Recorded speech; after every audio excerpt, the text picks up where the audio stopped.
sharing how to make these mini pumpkin candles. They create the perfect cozy fall decor.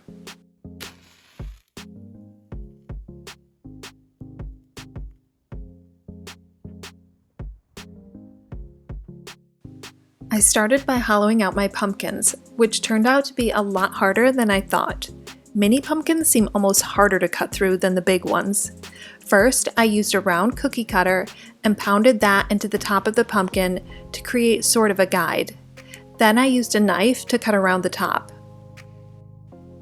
Once that was off, I scooped out the seeds and slimy insides. You can save your seeds to roast. I'm going to try and grow my own pumpkins from seed, so I'm saving mine to plant next year.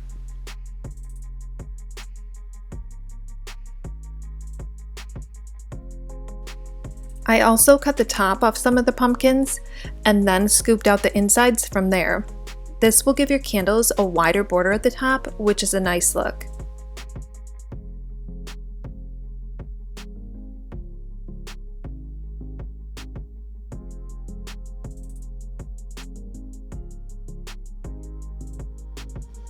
Next, I melted some beeswax. I used both white and yellow beeswax. I filled a saucepan with a couple inches of water, brought it to a low boil, and then set my pouring pot with the wax in it in there to slowly melt the wax. And don't mind my dirty stovetop. While the wax was melting, I put the wicks in the pumpkins. I used both cotton wicks and wood wicks. For the wood wicks, I used an X-Acto knife to make a slit in the bottom of the pumpkin and set the wick in that. The cotton wicks came pre-waxed and with a base, so I just set those in the pumpkins and used clothespins to keep them centered. Once the wax had completely melted, I waited for the temperature to get somewhere between 150 and 160 degrees. This should be the temperature when you pour beeswax to help it not crack or have holes. You don't want it hotter than this. This is also the ideal temperature to add essential oils if you're going to do that.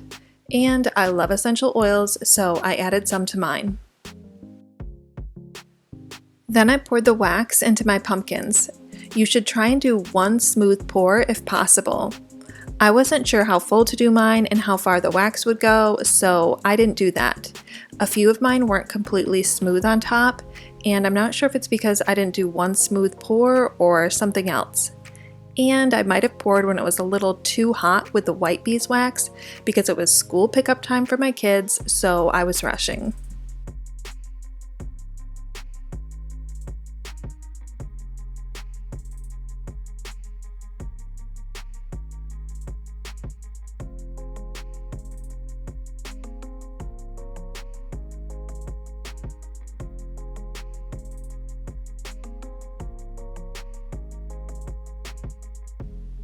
Let the wax harden completely and then cut the wicks as needed.